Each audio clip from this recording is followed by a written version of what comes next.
우리에게 주시는 하나님의 말씀은 요한계시록 5장 9절에서 13절 말씀입니다. 그들이 새 노래를 불러 이르되 두루마리를 가지시고 그 인봉을 떼기에 합당하시도다. 일찍이 죽임을 당하사 각 족속과 방언과 백성과 나라 가운데서 사람들을 피로 사서 하나님께 드리시고 그들로 우리 하나님 앞에서 나라와 제사장들을 삼으셨으니 그들이 땅에서 왕노릇 하리로다 하더라. 내가 또 보고 들으매 보좌와 생물들과 장로들을 둘러선 많은 천사의 음성이 있으니 그 수가 만만이요 천천이라. 큰 음성으로 이르되 죽임을 당하신 어린 양은 능력과 부와 지혜와 힘과 존귀와 영광과 찬송을 받으시기에 합당하도다 하더라. 내가 또 들으니 하늘 위에와 땅 위에와 땅 아래와 바다 위에와 또 그 가운데 모든 피조물이 이르되 보좌에 앉으신 이와 어린 양에게 찬송과 존귀와 영광과 권능을 세세토록 돌릴지어다 하니 이 말씀은 살아계신 하나님의 말씀입니다. 아멘. 제가 어린 나이에 저희 대학교 선배 되시는 분한테 이런 얘기를 들었습니다. 자기는 교회 가서 맨날 교회 생활은 이렇게 하는 거다. 주일 성수해라, 11조 해라, 목소리 높이지 말아라, 싸우지 말아라, 사람들 섬기는 게 좋다, 안 보이는 데서 하는 게 진짜다, 뭐 이러한 식의 윤리적인 얘기들을 끊임없이 많이 들었다는 것입니다. 그리고 그런 줄 알고 살았지만 하나님 믿는 게 참 되게 힘들고 어렵다라는 생각 속에 자기를 이렇게 옥죄는 입장으로 교회를 나갔다는 거예요. 교회는 어떻게 하면 옳은 거는 옳은 것 같은데 그거를 지키기는 힘들고 내가 정말 바쁘고 어려울 때는 좀 피하고 싶고 도망가고 싶은 곳이 교회와 같은 곳이었다라고 얘기를 했었습니다. 그런데 자기에게 시야를 넓혀준 사건이 있으니 자기가 이 신학을 정말로 신앙이 좀 깊어지고 그러면서 좋은 교회를 만나서 다니게 될 때에 자기가 교회에서 기독교 윤리, 기독교인이 어떻게 살아야 되는가 얘기가 아니라 하나님에 대해서 배우기 시작했다는 거예요. 하나님을 진정으로 찬양하기 시작했다는 거예요. 찬양을 드리는 것이 예배 드리기 전에 분위기 좋게 하는 그 준비하는 그러한 것이 아니라 하나님을 찬양하는 것이 예배의 본질임을 그 사람이 알게 됐다는 거예요. 그러면서 이 하나님이 누구이신가 그리고 하나님이 어떤 분이신가를 충분히 예배를 통해서 누리게 되니까 그러한 윤리들 잘못할 때도 있고 잘할 때도 있고 하지만 그게 그렇게 문제가 되지 않더라. 기쁨 때문에 신앙생활을 하게 됐더라. 뭐 이런 얘기를 저한테 해준 적이 있어요. 저는 그런 생각도 해보지 못했던 때에 그렇게 해줬던 때가 있습니다. 우리들도 또 저도 교회를 생활을 하게 되면서 자꾸 이 교회에 이래야 되고 저래야 되고 뭐 목사는 이래야 되고 장로는 이래야 되고 뭐 교회는 이래야 되고 라고 하는 이 당위성만 가지고 살아갈 때가 많아요. 그리고 언제나 그렇듯이 그게 되지를 않아요. 그래서 마음에 안 드는 게 너무 많아요. 그래서 불편해서 싸우게 됩니다. 그러면서 얘기하죠. 어떻게 그럴 수가 있어? 가정에서도 마찬가지죠. 사랑 가운데 거하기보다 왜 마땅히 해야 될 임무를 너희들은 안 하냐? 뭐 자녀들에게 이렇게 얘기할 수도 있고 남편이면 적어도 이래야 되지 않느냐? 옆집 남편은 이러는데 이러면서 얘기합니다. 그러니까 남편이 남의 편이 되지 않겠어요? 그렇게 자꾸 몰아대니까. 그리고 또 아내에게는 자꾸 얘기합니다. 이게 당신이 이렇게 해야지. 남들은 뭐 집안일도 하고 바깥에 나가서 일도 하고 다 잘하고 애들도 교육 잘 시키는데 그렇게 뭐 이렇게 일한다 그러면서 그러느냐? 뭐 이러면서 맨날 싸우게 돼. 당위성만 있어요. 그런데 그 어디에도 사랑이 충만하게 거해서 사랑하기 때문에 기꺼이 뭐를 하는 그러한 모습들은 없어질 때가 참 많아요. 오늘은 기독교 신앙의 본질 중에 본질인 하나님을 직접 예수 그리스도가 누구이신지를 직접 바라본 요한계시록 저자의 이야기를 저희들이 좀 나누려고 합니다. 말하자면 왜 우리가 이렇게 살아야 되는지, 왜 교회를 해야 되는지, 기독교인들이면 무엇을 왜 이렇게 해야 되는지에 대한 가장 근원적인 그 껍질을 까고 해서 맨 마지막에 낳게 되는 하늘의 비밀한 것들을 요한계시록 저자가 보게 되었어요. 로마 제국에서 종교 탄압을 많이 당하게 되었습니다. 그래서 이 사도 요한이라고 여겨지는 저자가 정말로 이 고통 속에 이 신앙인들과 같이 살게 되었어요. 우리는 지금 가면 로마에 가신 분들 계시겠지만 카타콤 하면 이거 홀리한 거고 어떻게 여기서 땅을 파가지고 살았을까, 그리고 여기서 이렇게 신앙생활한 그들의 순교의 그 결연한 의지 놀랍다 이렇게 얘기를 하지만, 여러분 한번 생각해 보세요. 그 굴을 굴삭기를 가지고 포크레인을 가지고 이렇게 팠겠습니까? 손 가지고 파고 나무 가지고 파고, 그리고 그것을 왜 팠겠어요? 남들 안 보는 밤에 거기에 좀 조용히 들어가서 예배를 드리려고 팠던 거예요. 거기서 살기도 했어요. 땅굴 파서 땅굴에서 사는 게 그게 살만했겠습니까? 정말로 비참하기 짝이 없고 내가 왜 이래야 되나 라고 하는 생각들이 안 들었겠어요. 그리고 땅굴 파는데 자기는 열심히 파는데 옆에 사람은 안 파요. 그리고 예배 드릴 때만 싹 땅굴로 들어와서 좋네 이런 사람들도 있었을 거예요. 거기에 시기 질투가 없었겠습니까? 그 핍박당하며 정말 존경했고 따르고 싶었던 믿음의 선배가 갑자기 죽었어요. 실망되지 않았겠어요? 그런데 그들로 하여금 그래도 더 땅굴 깊이 들어가고 개미의 굴처럼 정말로 실망되고 절망되고 시기와 질투와 인간적인 것이 모두 다 있을지라도 그 땅굴을 파고 들어가서 거기에서 살고 예배를 드렸던 사람들, 그것의 원인이 어디 있을까요? 사도 요한은 이 절망스러운 기독교인들의 삶 속에, 핍박을 받고 사람들이 죽어가는 삶 속에 너무 답답한 마음에 그 하나님을 찾았을 때 하나님께서 이 하늘의 비밀한 것들을 열어주신 것을 볼 수 있습니다. 여러분, 그렇죠? 시각장애나 청각장애 있는 분들의 그 다는 아니지만 몇몇 분들은 남들이 경험할 수 있는 부분을, 경험할 수 없는 부분을 경험하게 됩니다. 지난번에 실로암 안과병원의 병원장 되시는 최태봉 목사님이 오셨어요. 그분은 제가 한국 가서도 잠깐 만나뵀는데 아주 특출한 능력이 있어요. 그것은 많은 사람들을 만나지만 제대로 한번 만난 사람의 그 목소리와 그 사람이 누구인지, 그리고 그 이름을 절대 까먹지 않는다는 거예요. 저희 교회에 오시고 난 다음에 제가 한 4개월 5개월 뒤에 찾아갔습니다. 그랬더니 저를 만나자마자 도상원 목사님, 아버님 도건일 목사님의 아들이자 뉴저지에 계시고 목소리가 되게 좋고, 그분이 하시는 얘기예요. 제가 한 얘기가 아니라, 등치가 커서 소리가 내 머리 한참 위에서 나고 손 힘도 좋고 그런 우리 목사님, 그러면서 딱 얘기를 하시는데 저가 누군지를 저를 봤던 사람보다 더 정확히 얘기했어요. 그러면서 어떻게 그렇게 하세요? 이렇게 말씀을 드렸더니, 나는 유일하게 경험할 수 있는 게 촉감하고 듣는 것밖에 없습니다. 그런데 병원을 유지하고 이렇게 다 하려고 그러면 비상한 집중력을 가지고 사람을 기억하지 않으면 이게 될 수가 없어요. 그러다 보니 이게 개발된 것 같아요. 이렇게 얘기를 하시더라고요. 그렇습니다. 땅굴을 파며 세상에 정말로 숨어 지내며 박해를 당했던 그 기독교인들이 모든 것들이 제한되고 난민이 됐어요. 잘 살던 사람들이 신앙을 가지게 되면서 이렇게 삶이 제한되고 어려워지고 고난 가운데 있을 때 그들에게 갑자기 사도 요한, 특별히 그를 통하여 영적인 세계가 확 열리게 되었던 거예요.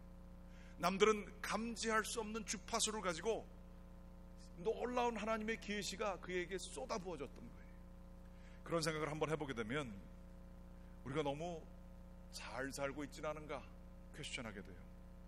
먹을만하게 살고 있지 않은가, 세상에서 누릴 거 다 누리고 있지 않은가, 특별히 똑똑해서 남들이 못 보는 것을 보고 남들이 없는 특별한 의지를 가지고 이 세상에서 열심히 산다고 했을 때 우리는 남들보다 많이 알고 남들보다 강하다는 생각 때문에 우리는 그것 때문에 영적으로 더 막혀서 장님처럼 살고 있는지도 모르겠어요. 애통하는 자는 복이 있나니 그들이 하나님의 위로를 받을 것이고, 마음이 청결한 자는 복이 있나니 그들이 하나님 나라를 볼 것이고, 마음이 가난한 자는 복이 있나니 그들이 하나님 나라를 소유할 것입니다. 세상에서 잘 되는 것을 우리들이 너무 우상화할 필요 없겠어요. 있으면 좋겠지요. 그렇지만 두려운 겁니다. 고통당하고 어려운 것을 너무나 두려워할 필요 없겠습니다. 그걸 통해 하나님께서는 우리에게 비밀한 것을 말씀해 주실 수 있기 때문에 그렇습니다. 이렇게 사도 요한은 삶이 너무 힘들고 어렵고 모든 기독교인들이 핍박을 받고 죽임을 당하고 있는 이때에 하늘의 놀라운 비밀을 오늘 경험한 얘기가 나오게 되고, 그것을 경험하게 되었을 때에 그는 그 세상에서 핍박과 고난을 받는 것을 두려워하지 않을 수 있는 담대함을 얻게 됐어요. 그리고 그것을 기록하며 모든 지하 교회들에게 그 서신을 펼쳐주면서 그 감동으로 사람들이 그 서신을 읽게 되었고요. 오늘 읽게 되는 요한계시록 5장 말씀은 수많은 사람들이 감동에 감동을 받으며 그 하늘로부터 내려온 그 놀라운 환상의 세계에 빠져서 역사 속에 수천 년 동안 이 요한계시록 5장의 말씀은 사람들의 상상력을 자극했을 뿐만 아니라 확신을 가지고 그것이 반드시 일어날 것을 믿는 대강절의 사람들, 반드시 하나님을 따르게 되면 이것이 미래이다라고 믿는 사람들을 통해 세상을 이기는 능력으로 작용했던 것이 이 놀라운 오늘 계시의 말씀입니다. 그러면 어떤 이 말씀이 쓰여져 있습니까? 계시록 5장에 보게 되면 화면에 좀 보여주시면 1절서부터 보게 되면 이렇습니다. 보좌에 하나님께서 앉아 계시는데 그 손에 두루마리가 있으셨어요. 그 두루마리는 무엇이 있었을까? 성경에 따르게 되면 이것은 하나님의 구원의 역사가 있어요. 앞으로 무슨 일이 일어나게 될 것인지에 대한 하나님의 청사진이 있는 두루마기였습니다. 비밀한 구원 계획이 거기 있었습니다. 그런데 그 구원 계획이 7 봉인이 이렇게 있게 되었어요. 여러분이 영화나 이러한 것을 통해서 아시겠지만 봉인이라고 하는 것은 거기에 그 왕이 칙서를 내리게 될 때에 거기에 촛농을 녹여서 거기에 인장을 찍게 돼요. 그러면 반드시 그것을 전하는 메신저가 수취인이 확실하게 될 때에 그것을 열어볼 수 있게 되었어요. 이게 열린 문서는 효과가 없게 되었죠. 그리고 그 사자는, 그 메시지를 전해야 되는 사자는 이것을 누가 열려고 하면 수취인 자격이 없게 되면 그 사람을 처단하게 되는 그러한 일까지도 있게 되었습니다. 그러므로 7 봉인이 있다는 것은 정말로 자격이 있는 하나님의 구원 계획을 알만한 고귀한 그러한 그 거룩한 사람 노한이 둘러보니까 아무도 없는 거예요. 너무나 탄식해서 하늘이 위에도 땅 아래도 이것을 열 만한 수취인이 없는 거예요. 하나님의 구원 계획을 알래야 알 수가 없어서 말씀에 보게 되면 이 사람이 4절 말씀에 내가 크게 울었다 이렇게 써 있어요. 아니 뭐 두루마기가 안 열려가지고 울 필요까지 뭐가 있어요? 운 이유는 이렇습니다. 우리가 고난을 당해봐서 알지만, 어려움을 당해봐서 알지만 하나님 언제까지입니까? 하나님 도대체 내가 이 꼴을 언제까지 당해야 합니까? 계획만 좀 알려주십시오. 내가 미래에 어떻게 되겠습니까? 지금 난민으로 살고 있고 땅굴을 파고 살고 있고 사람들과 만나지 못하고 정말로 처참하게 살고 있는 내 인생, 이거 언제까지 이래야 됩니까? 라고 하는 계획과 미래에 대한 것이 굉장히 중요한 문제였었어요. 언제쯤이면 이런 시련에서 벗어날 수 있을까요? 그런데 하나님 손에 비밀이 있어요. 저거 한번 보면 좋겠다. 그럼 내가 그것만 알면 그때까지 내가 참을 수 있지 라는 생각이 있었을 텐데 그게 안 열리는 거예요. 하나님의 뜻을 알 수가 없는 거예요. 어두운 가운데 처하게 되며 참 안타까움으로 울고 있을 때에 거기에 24 장로들이 그 하나님 보좌 주변에 있었는데 그 사람들이 나타나서 얘기를 합니다. 울지 마십시오. 이스라엘의 유다 지파 중에서 난 한 사람이, 사자가 있는데 다윗의 뿌리에 있는 사람입니다. 그런데 그 사람이 7 봉인을 열고 두루마기를 열 수 있습니다. 소망 가운데에서 이 사람이 눈을 들어 보게 되니 라고 성경이 또 기록하고 있죠. 6절 말씀입니다. 그때에 거기에 한 죽임을 당한 어린 양이 보이게 되었습니다. 죽임을 당한 어린 양, 그분이 서 있는 것을 보고 자세히 보니 7 뿔과 7 눈이 달려 있어요. 이거 생각해보면 조금 끔찍한 모습일 수 있을 것 같은데 7이라는 수는 완전 숫자입니다. 뿔은 영광을 의미합니다. 영광스러운 최고의 영광, 완전한 영광을 받으셨고 7개의 눈이 있다는 것은 모든 세상의 것을 다 볼 수 있는 영적인 눈이 있다는 얘기예요. 그리고 7 영이 그 가운데 있다고 성경은 기록하고 있는데 굉장히 최고의 영적인 존재라라고 하는 이야기가 여기 쓰여져 있는 것이죠. 그러면 왜 어린 양일까요? 여러분께서 아시겠지만 출애굽하게 될 때 이 어린 양의 피로 문지방에 바르게 됐을 때 하나님의 진노의 영이 거기를 지나가게 됐어요. 그게 자기네들이 구원을 받은 비결이에요. 이것이 구체화된 것은 레위기 14장에 이 사람들이 이 광야를 지나가게 되면서 하나님으로부터 하나님과 같이 동거할 수 있는 특별한 비법을 얻게 돼요. 그것은 바로 어린 양의 피로 자신들의 죄를 씻게 되면 하나님이 그 가운데 거하시겠다고 얘기를 하시게 돼요. 그래서 그 속죄하는 제사 시스템을 만들게 되고 어린 양을 바치게 되었던 것이죠. 그런데 놀랍게도 그 오랜 역사와 속죄 제사를 드리다가 이제 하나님께서 성전도 다 멸하시고 이 제사 제도가 없어지게 될 때에 세례 요한을 통하여 예수 그리스도를 보내주시고 세례 요한은 이렇게 얘기를 합니다. 요한복음 1장 29절, 보라 세상 죄를 지고 가는 하나님의 어린 양을 보라. 이 어린 양, 그분 때문에 우리는 속죄함을 받게 될 것이다. 이 어린 양 때문에 죄를, 진노의 영이 우리 가운데 머물지 않게 될 것이다 라는 고백을 세례 요한이 하게 되지요. 그렇습니다. 이 사도 요한은 바로 다름 아닌 거기에 죽임을 당한 양이지만 그 어린 양이 있는 것을 보고 이게 예수님이구나, 저분 때문에 우리가 구원을 받았구나 라는 것을 알 수 있었습니다. 그때에 장로들이 두 가지를 갖다가 이 어린 양에게 예물로 바치게 됩니다. 우리 성탄절에는 황금과 유황과 모략을 갖다 주지만 이 진짜로 있게 될 이 어린 양에 출현됐을 그때에 가져간 것은 두 가지. 하나는 검은고고 둘째는 향이 담겨진 금 대접을 가져옵니다. 검은고라고 하는 얘기는 찬양이에요. 우리 성가대 찬양을 드렸던 것처럼, 우리가 오늘 앞에 찬양을 드렸던 것처럼 찬양이 우리 주 예수 그리스도께 향해지는 거예요. 둘째로는 금대접에 향이 올라오는데 그게 성경에 일으키기를 성도들의 기도다 이렇게 얘기를 하고 있어요. 많은 분들은 얘기하기를 저 기도할 시간에 저 일이나 열심히 하지, 기도만 해서 뭐해, 이 기도의 힘을 잘 모르면 그런 얘기들을 하기가 쉽습니다. 그런데 하나님은 우리의 일의 결과를 받으시는 것보다 우리의 기도를 더 기쁘게 받으세요. 기도라고 하는 것은 놀라운 그 역사를 변화시킬 수 있게 되는 힘이 있어요. 이 기도에는 능력이 있고 가장 존귀한 거예요. 하나님께 드려지는 것이 딱 두 가지가 있어요. 하나는 찬양이고 기도다.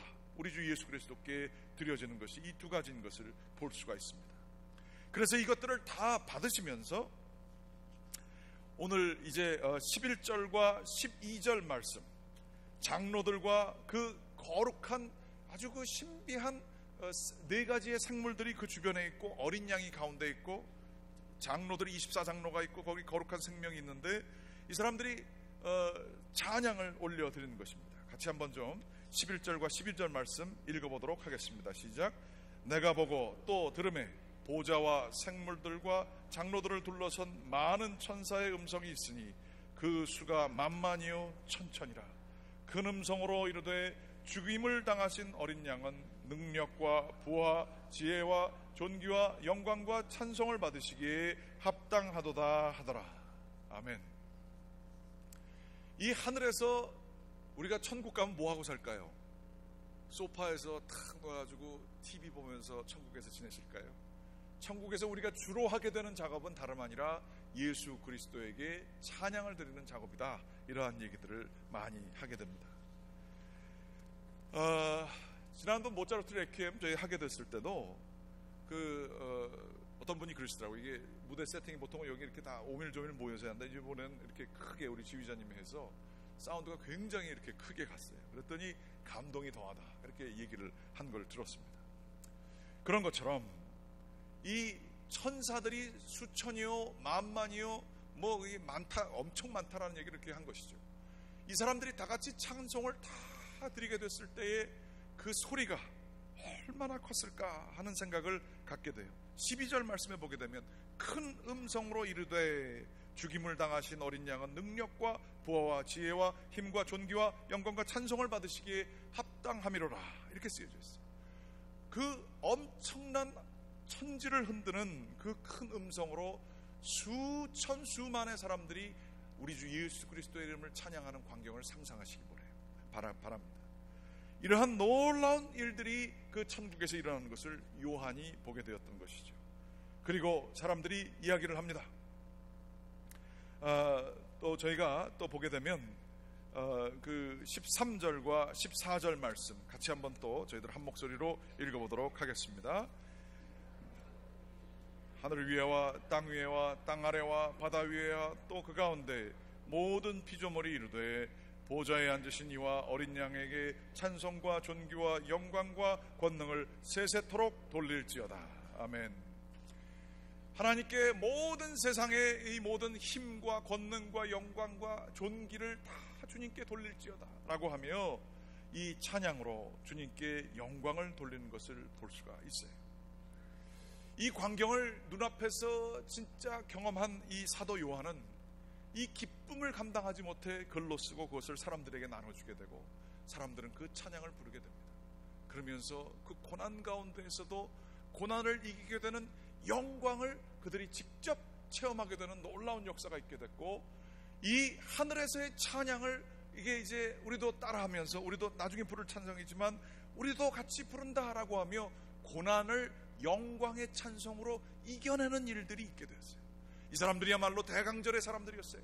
하나님이 마지막 때에 임하신다는 것을 정말 믿고 이 영광과 찬양으로 그 삶 속에 고난과 절망과 아픔들을 다 이겨낸 사람들, 이것을 일컬어서 신앙의 사람들이라고 하죠. 어떤 목사님, 굉장히 존경할 만한 목사님이시고 정말 아주 훌륭한 인격을 가지시고 말씀의 능력이 있는 목사님이 있으셨습니다.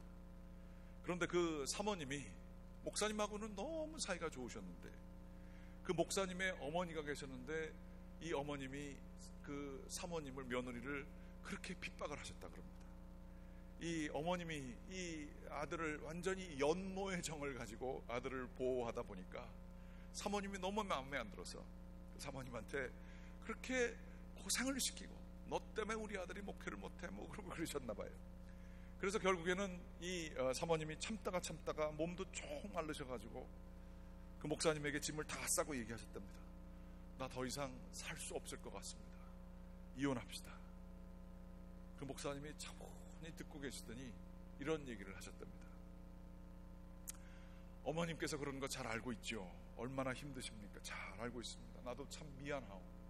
그러나 어머님이 당신에게 주는 그 힘들고 어려운 핍박, 그것의 무게와 내가 당신에게 주고 있는 사랑의 무게를 비교해서 어느 게 더 무거운지를 판단하시고, 만일 혹이라도 내가 당신을 사랑하는 그 사랑의 무게가 좀 무거우면 짐을 푸시기 바랍니다. 아이, 목사님이 아주 그냥 대단하신 남편이에요. 보니까 여기서 그렇게 자신이 있어가지고 그런 얘기를, 잘못하면 그냥 그래요? 그럼 내가 빨리 나가야지 그럴 것 같은데 전혀 매달리지 않고 그렇게 탁 얘기를 하셨대요. 근데 사모님이 곰곰이 생각해 보니까 정말 그 남편 목사님에게 너무 많은 위로를 받고 사랑을 받고 기쁨을 얻었던 거죠. 그러면서 이 핍박과 비교를 해보니까 그 사랑이 크더라는 거예요. 그래서 남으셨다는 거예요. 이 세상에서 고통을 당하고 어려움을 당하는 것과 이 대강절의 사람으로 하나님의 나라에 임하게 될 그 영광의 무게를 이 사도 요한이 봤잖아요. 그것과 비교를 해보니까 요거는 몇십 년이고 이건 수천 년이 아니라 영원한 세월이고, 요것은 좀 참으면 되지만 이것은 영원히 인조하게 할 수 있는 것을 알게 되었던 거죠. 기독교인의 능력은 어디서 나왔을까요? 그렇게 핍박과 박해를 받으면서도 신앙을 쫓을 수 있고 만인 기독교의 윤리 가지고 되지 않아요. 믿는 사람이 이렇게 해야 됩니다. 교회는 이래야 됩니다.